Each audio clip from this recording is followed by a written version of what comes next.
and around the world. Coming up, the Vice President, His Excellency Badar Rajouf, calls on stakeholders in the country to discuss ways of supporting short-term emergency response efforts.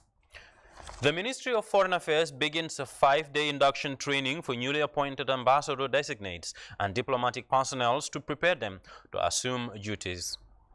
The Minister of Children Affairs highlights the significance of breastfeeding, as well as efforts made by government and partners to promote and support breastfeeding across the country. In sport, judoka Fai Alex Njai ends the Gambia's 52-year wait for a Commonwealth Games medal by winning silver at the Birmingham Games. In the internationals, the Senegalese opposition on Monday, August 1st, said it had won a comfortable majority in legislative elections, shortly after President Sall ruling coalition also claimed victory. Well, details of these and other stories coming ahead in the news. I am Momodin Jai, and many thanks for joining us.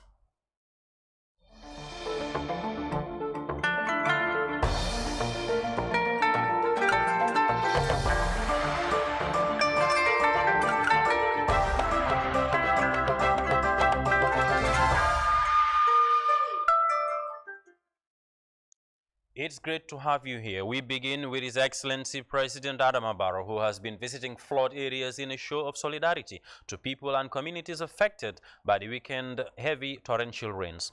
President Barrow disclosed that government has secured $70 million funding from the government of India for the construction of a proper drainage system within the Greater Banjul area and another $46 million to boost coastal resilience, bringing long-term solutions to the recurrent flooding within the Kanifing municipality and West Coast region. President Barrow was speaking during a tour of the worst affected areas within the Kanifing municipality, West Coast region, and the capital city Banjul on Monday. The president also reassured that government will disburse funds to support disaster victims and provide them with food and other relief aid. Well, details in this report by Presidential Affairs correspondent Momodi Jallo.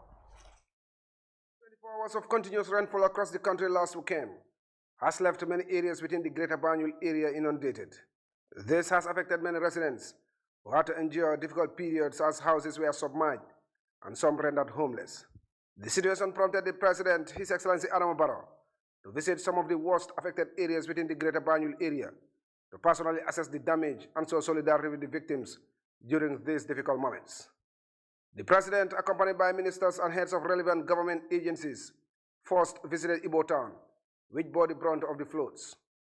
Due to its topography and proximity to the swamps, Ibo Town serves as the exit point for heavy downpours as it empties into the nearby river. President Barrow explored the area and engaged officials of the National Disaster Management Agency, the National Roads Authority, community leaders, and the Kanifing Municipal Council on the urgent needs of the victims and the government's response to the emergency.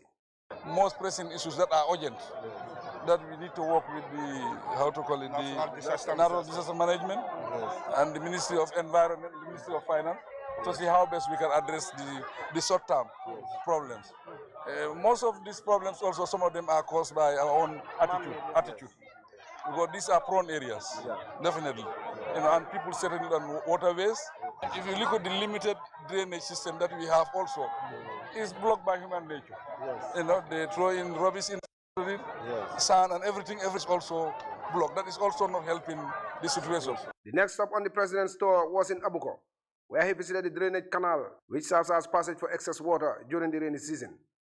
The canal came under immense pressure during the last rains, when it was virtually submerged, flooding nearby areas. This situation, President Barrow said, is a matter of serious concern for government and disclosed plans to come up with a long-term solution to address flooding within the Abuko area. Coastal Resilience Project is also coming up. That is $46 million. And that is $46 million. That will be from Abuko, the canal from Abuko going to Koto Stream. That will start in December. A similar tour of Nemakunku also gave the President and entourage the opportunity to see firsthand the effects of the rains on these communities. The bridge sits on a critical waterway that snakes across the area. Over the years, people have encroached on the swamps, blocking off access, thus diverting excess water into nearby compounds. This area in Jabang in the West Coast region was not spared either, as the deluge tore down concrete fences that stood on its way. At Brekama, President Barrow expressed frustration with persistent blocking of existing waterways and its attendant consequences on the lives of the people, announcing the launching of a major project to tackle the drainage problems within the populous Greater Banjul area. We have a lot of projects that are coming. One of the projects is the drainage for the Greater Banjul area.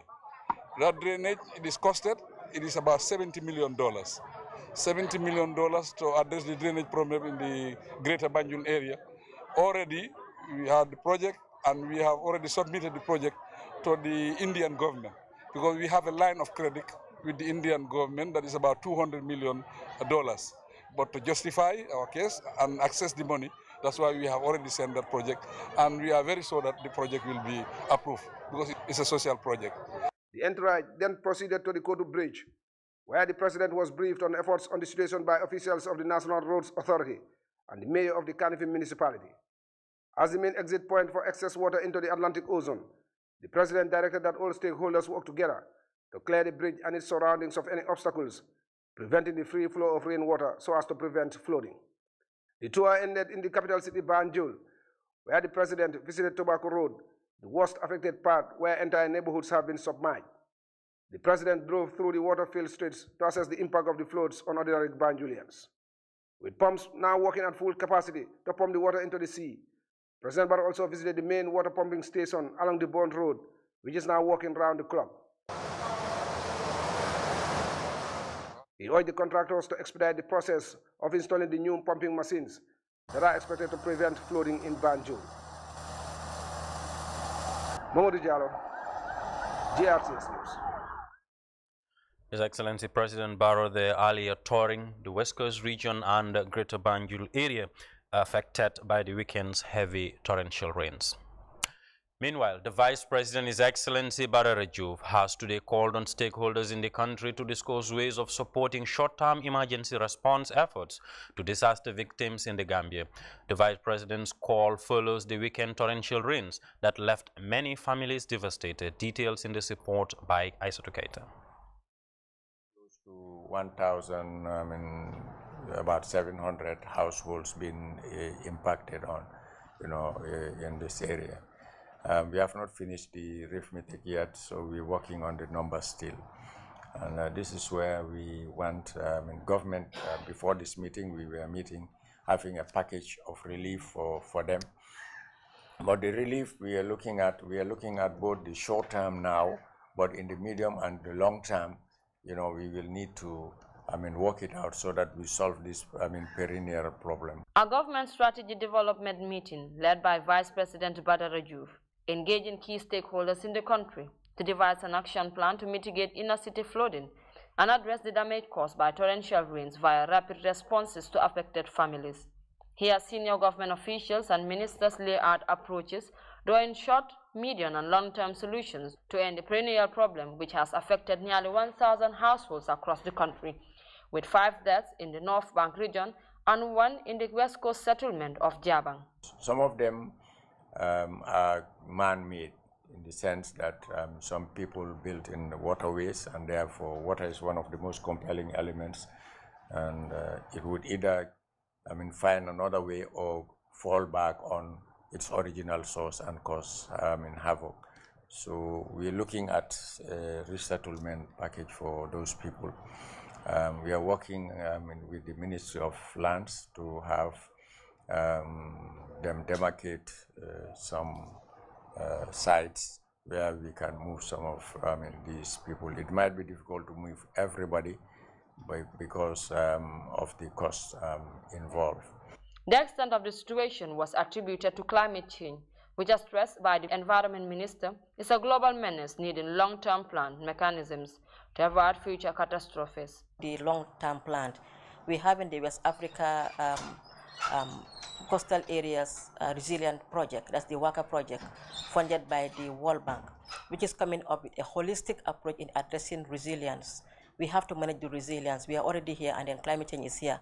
How can we resist and also manage the long-term impact of this climate change? And one of it is the WACA project, which we are expecting to fully implement by December. The study is already going on to settle down on the administrative stuff. So the project proper will start shortly December or 2023. Engagements by the Vice President embrace both private and public sector stakeholders as government moves to increase partnerships for a viable short-term plan to mitigate floods and boost national resilience.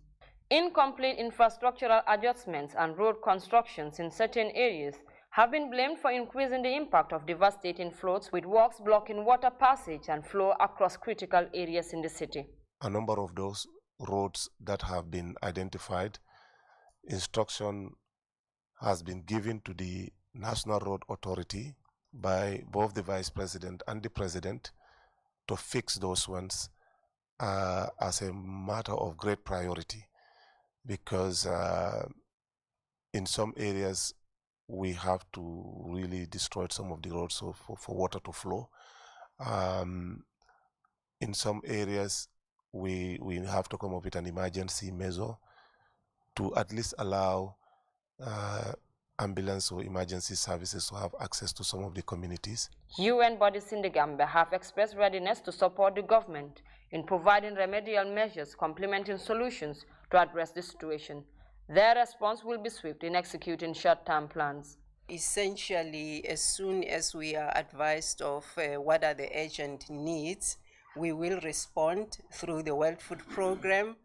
And we essentially agree with the observations made by the honorable ministers and you yourself, Your Excellency, Mr. Vice President, that in the short term we can respond, but having observed the impact of climate change, the need to adapt, to mitigate, it cannot be short term. We have to look at a long-term response plan that addresses national infrastructure needs. Amid massive food and economic loss, the situation is breeding a major humanitarian crisis, with some families evacuated from their homes to avoid the possibility of serious health complications. The Red Cross and National Disaster Management Agency continue its assessment effort, set to come up with a report for quick emergency response. Other partners, such as the Chamber of Commerce and Action Aid, assured government of unwavering support to allay the crisis, but a representative from Action Aid was quick to outline the need for proper coordination towards effective resource distribution. The first major stakeholder meeting on the weekend's devastating floods was a national call that forged new partnerships focused on bringing redress for victims of the recent disaster. For GRTS News, this is Aissatou Keita. Well, still on the recent downpour, which has caused serious flooding across the country, but mainly in the Greater Banjul area, GRTS went out and about to assess the damages. And in this report by Yusuf Vojang, victims decried poor drainage system and loss of valuables. Torrential rain associated with thunderstorm resulted to flash flooding, which affected the entire country from Saturday afternoon till date, causing loss of lives, properties, and infrastructural damages. A press release from the Department of Water Resources indicated that the highest rainfall quantity recorded during this period was 276 millimeters at Banjul International Airport, Yundum. The country experiences the same on 31st July 1998, with rainfall amount of 175.4 millimeters recorded, meaning the country has not recorded such significant amount of rainfall quantity in 34 years. The floods areas visited have claimed valuable items, including clothes, food items, mattresses, sofa seats, and cupboards, among others. Alhaji Ensa Danso of London Corner said he has never experienced such flooding even during the First Republic. Yenye kabuna mbako ibujana tunde fa kotuna fa naki abgolo jambe sobel bal même pour more nay karanoni ba ko yim birjo karanoni kabuna abgo kajina fa fa monjay kala fa kolol fa nak bagan modle lote ji borsulo kono balwo kono sama membe tamina nitrogen. Jinjama ba nitrogen. Wajil mentamila. Hani mo senga bari jinjama ba be yan ko setup in banku ka. Nitrogen ni di mal. Ba ji sifanyo. Kaburan santan namanaji. Jennifer Mane of London Corner said they still couldn't sleep comfortably in their rooms because of the water. She explained that they are trying to remove the water out of the house. The release further said the Department of Water Resources predicted rainfall quantity to be above average in 2022. More rains are expected in the month of August and September 2022. Thus, the reoccurrence of flash flooding may be very imminent during this period. Abbas Jam of Sukuta explained that water is still stagnant in their area due to blockage, noting that they lost their livestock and other items. No proper drainage system, one, when they were constructing the road, and then two, the compound owners decided to block the waterway. During our childhood, though there are, water logs around here, but inside, people used to farm there, they grow rice. But the water will pass through here, go behind the late Tababojang's compound, and then go into the forest, and then join the stream that goes to Bakote Bridge and then goes to the sea. But unfortunately, people have been blocking roads and everything, blocking the waterway. So there's no proper drainage. Jane John of Sukuta said lack of drainages in their area has blocked the easy flow of water, causing damages and loss of valuable, including clothes, food items, among others. We lost everything here, food items, mattresses, and even our livestock.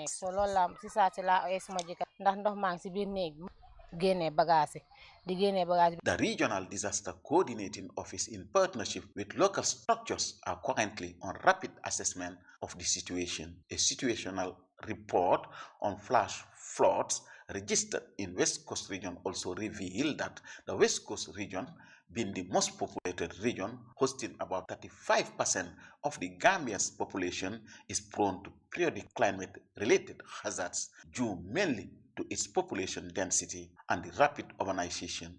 The region is a semi-urban settlement, hence its exposure to rapid growth with limited or inadequate adherence to the urban settlement plans as well as building codes, while most settlers within the northern parts are settled within the swamps with no flood-resistant infrastructures in place, thereby making them vulnerable to frequent climate-related hazards. Victims call on authorities to help them address the situation to avoid the reoccurrence of such disasters. Yusfa Bojang, GRTS News. It is in the West Coast region struggle to recover from the weekend's devastating floods. We ask, was there a contingency plan to mitigate flooding in the short term? To get answers, our correspondent Mary Ann Ajayi spoke to the National Disaster Management Agency's regional coordinator of the West Coast region, Madam Binta C. Jadama. Flooding in the short term, we do have our heavy duty equipment. We have our excavators and our trucks. Before the rains, we normally support communities in community-led resilience building. In the sense that communities will mobilize resources, they will come to us, we provide them with excavators, we provide them with trucks for them to dredge waterways, to block, to backfill some potholes. For NEMA in particular, just a month back, they were opportune to get the excavator to dredge, to open up the waterway, to make sure that such incidents wouldn't happen, but this one is beyond imagination. So the community plans are there, and we do normally work with communities before the rains. But for a major intervention to alleviate the entire situation, it calls for a strong political commitment. Right. It calls for a very it calls for experts' ideas, engineering studies, which I know is currently ongoing under the World Bank project, that there is a study ongoing. And that study would now help the country to come up with strategies as to what do we do, because we need a well-connected drainage system if we want to solve this problem, and that would have to start from Lamen Abuko, coming to the Nemas, then to the Sinchus, going to Kotukwai, to Bundumbo Hole. So if all these drains are connected, then we will know that we have a very connected drainage system. One thing is certain, if, for instance, this kind of a work is supposed to be done, we need to have the political commitment in the sense that we need to be bold to relocate people. Government should be ready to relocate people. And we know relocation is expensive, one. His Excellency, the Vice President, when he came to the bridge 2 days back, he emphasized that obviously there needs to be a social a relocation plan. Right. If the World Bank project doesn't cater for it, what is the government going to do? And that was a task to all line ministries to make sure that if we are to come up with such a strategy to make sure that we alleviate this situation, we need to put up a well-connected drainage system. Obviously, there are families who are supposed to be relocated. The access to support would be through NDMA. NDMA, as the coordinating institution, will be coordinating the response that is going to all this. Like we have the central database. Our teams are on the ground doing assessment, sending all the information to the server. So we serve as the coordinating body, but all other institutions, the UN body, the NGOs, the private sector, private individuals, all can come on board to support through NDMA so that we have a one whole basket, and to avoid duplication of efforts, we need to work through one umbrella, and that is the NDMA, to make sure that the support is given to the right people, because we have the database. There is no other parallel data that is being used. The NDMA is mandated to collect the data, the NDMA is mandated to do the assessment and share these reports with stakeholders. And it is duty bound on NDMA to make sure that if the stakeholders want to do any support, they provide them with the relevant data. But also, NDMA is held accountable to make sure that this support is given to the right people and at the right time. So we are calling on all stakeholders, institutions, partners, individuals, the private sector, the UN system, the central government as a duty bearer to come on board and support these people. Honestly, they are really in need of support. The emergency accommodation, that we need to have evacuation centers in every region. That we don't have yet, and we are advocating to get one. Evacuation centers would be a very good tool, very good move for each region to have evacuation centers. In case of such emergencies, we can move the homeless, we can move those displaced and desperate families to those centers for them to be housed temporarily. So it's something that we are working on. It's something that we are advocating to get funding so that we get these things done. To mitigate flooding. Moving on, the Ministry of Foreign Affairs, International Cooperation and Gambians Abroad Tuesday began a 5-day induction training for newly appointed ambassador designates and diplomatic personnel to prepare them to assume duties. The training is currently ongoing at the Office of the Foreign Affairs Ministry. Rohibite reports. Having been appointed as ambassador designates and diplomatic personnel, the Ministry of Foreign Affairs, International Cooperation and Gambians Abroad holds an induction training for the newly appointees to equip them with the diplomatic norms and ethics to assume their respective duties. The Ministry of Foreign Affairs has collaborated with Diplomatic Etiquette and Protocol Consulting, led by a veteran diplomat, Ambassador Ibrahima Usman Dur, and his team, to bring to you this bespoke program, which is aimed at providing you with a solid foundation upon which you can grow into your new role as Foreign Service officers. As diplomats, they will be the face of the nation, thereby promoting the interests of the Gambia and Gambians abroad, a job that requires skills to protect the interests of the country. The compass of diplomatic initiatives of the country has been the need to protect the national sovereignty, territorial integrity and interests, preserve the welfare of our diaspora, and support the principal position to build relations with countries and institutions that reinforce the multi-stakeholder national processes to effectively deliver on the objectives of the National Development Program. With these fundamental operational anchors, the Foreign Service has been steadfastly consistent in the attainment of the foreign policy objectives of this country. Experts with vast knowledge of diplomacy etiquette and protocol will be keeping them busy during this 5 days induction training. Starting a new role in a new career or a new institution can be an anxious time, and an effective induction program alleviates anxiety. Induction enables, ladies and gentlemen, want to understand more of the new career, we're talking about diplomacy, which is an art. It is indeed an art. It is to understand your new role and the modus operandi, as well as to meet new colleagues in the diplomatic corps. This training, according to officials, will get the participants familiar with the country's foreign policy agenda and prepare them for the challenges that comes with the job.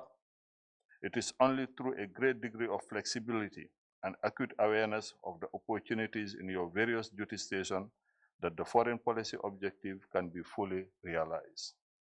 Our diplomats must have the aptitude to be able to transform opportunities into significant impetus in the implementation of our development agenda.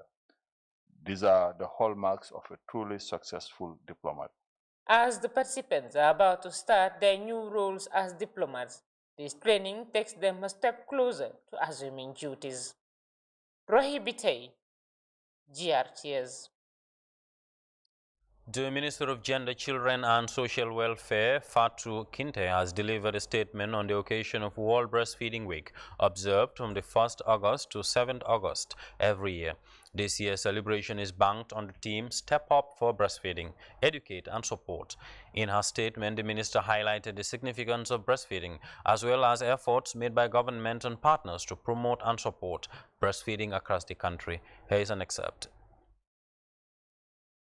As we celebrate yet another World Breastfeeding Week, observed throughout the world from the 1st to the 7th of August every year, it is my pleasure to deliver a statement on this important occasion. Every year, the World Alliance for Breastfeeding Action chooses a relevant theme to celebrate the week. This year is, and I quote, Step Up for Breastfeeding, Educate and Support, unquote.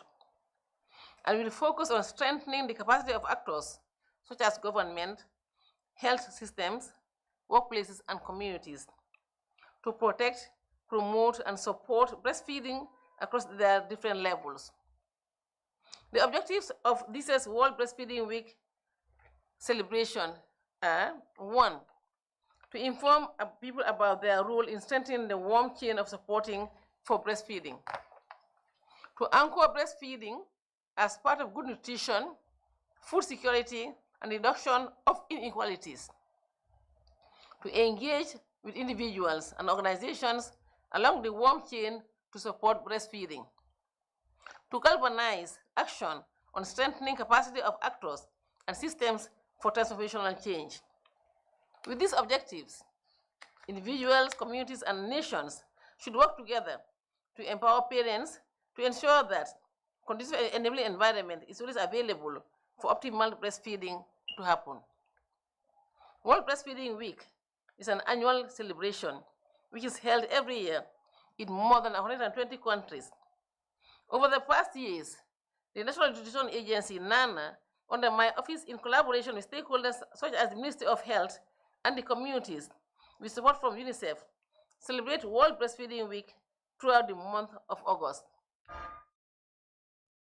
In now to a press release, and it reads, the public, especially the business community and procuring organizations, are hereby informed to kindly take note of the following. All procurement submissions for request for approval should be reviewed by a committee and henceforth will be officially stamped and signed solely by either of the following directors: Director Compliance and Procurement Practices, Director Procurement Policy and Operation. Any approval not signed and stamped by a director should be considered invalid and not honored by the authority, and by extension should not be honored by the procuring organization. Furthermore, procuring organizations are henceforth urged to report any evidence of inconsistency contradictory to this press release. Management continues to seek your support in ensuring that procurement processes in the public sector are open, fair, and transparent, and that they deliver best value for money. The release ends. We'll take a short break. Sports news is up next. Stay tuned. For the first time in the Gambia, UCMAS, in partnership with AFRISOL, presents a quick reaction thinking educational show. Students between 6 and 13 years. Questions, 4, 4, answers, 2, 5, 8. Speed. mental abilities, mathematical problems and solution. Grand prize of 30,000 for the first winner. The UCMAS Arithmetic Competition. Every Tuesday at 7 p.m. and replayed on Saturday at 2 p.m. on GRTS.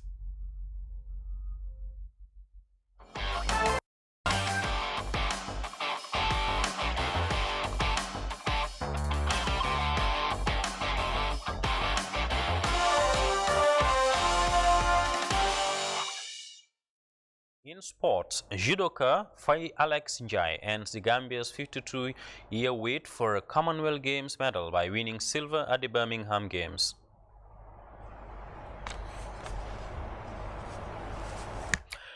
Well, Mr. Njai, 28-year, won after narrowly losing to Britain's Daniel Powell in final of the 73 kilograms. Faye won all his fights en route to the final but lost to the Britain.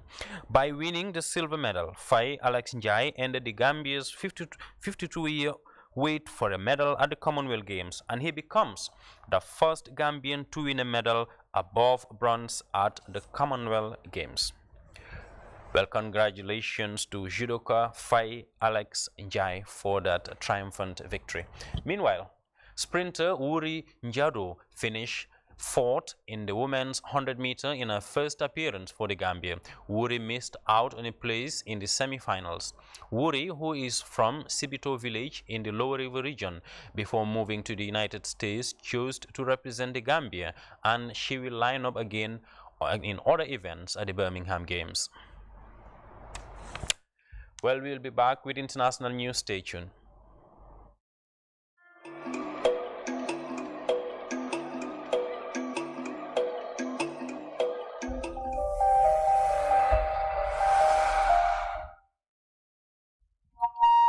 Senegalese opposition on Monday, August 1st, said it had won a comfortable victory in legislative elections. Shortly after, President Macky Sall's ruling coalition also claimed victory.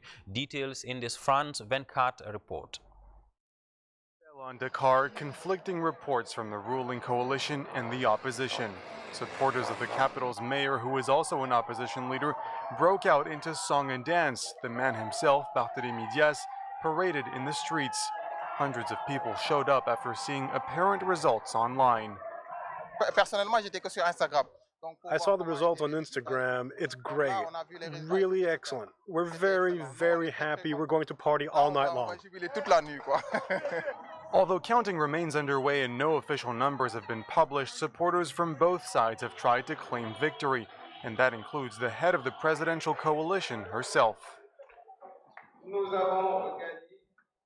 We've won 30 departments out of the country's 46 departments. This will, without a shadow of a doubt, give us a majority in Parliament. The opposition pushed back on those comments, with the mayor of Dakar saying cohabitation was inevitable. Sunday's polls were a key test for President Macky Sall after local elections earlier this year saw the opposition make gains in a number of regions. As is the case in much of the world, Senegal is suffering from rising inflation and cost of living, something the campaign focused on. The assembly that we're going to elect must help the population. The MPs must do everything to reduce the cost of living and allow young people to find work. The parliamentary election will decide the 165 seats of the national parliament for the next 5 years. The opposition has also made it clear it wants to prevent Macky Sall from running for president for a third term, something the Constitution prohibits. Provisional results are expected no later than Friday. House of Representatives Speaker Nancy Pelosi arrived in Taiwan on Tuesday with a clear message for China, saying the U.S. commitment to democratic Taiwan is more important than ever. France 24 has more. U.S. House Speaker in 25 years to set foot on Taiwanese soil. Nancy Pelosi's visit comes hours after China issued a tough warning. 我可以告诉你的是，美方必将为其损害中国主权安全利益承担责任，付出代价。 Upon Pelosi's arrival, Beijing vowed to take targeted military actions in response. Taiwan, a self-ruled island of 23 million, is central to Beijing's One China policy and has sat in choppy diplomatic waters for decades. It's a key US partner in the region, both as a democracy and a technological powerhouse, though Washington cut formal ties with it when it recognized Communist China in the 70s. A US law stipulates that Washington must sell arms to Taiwan to help it defend itself without committing American troops to come to its aid. This deliberately opaque stance is known as strategic ambiguity, designed to send a message to Beijing that an all-out war with the US is not out of the question should it invade the island. Pelosi, meanwhile, has long been a thorn in Beijing's side. 3 years ago, she provoked the Communist Party by commemorating the victims of the Tiananmen Square crackdown. We must realize that what the Chinese did that day is a challenge to the conscience of the world. We cannot ignore that challenge. Beijing has been keen to paint Pelosi's visit to Taiwan as a political stunt. Local residents have mixed opinions. 希望就是台美关系可以往上提升一些嘛，所以他的拜访对我们来说应该会是好事啊，没有什么实质的帮助。对啊，那最终我们也只是沦为别人的棋子而已。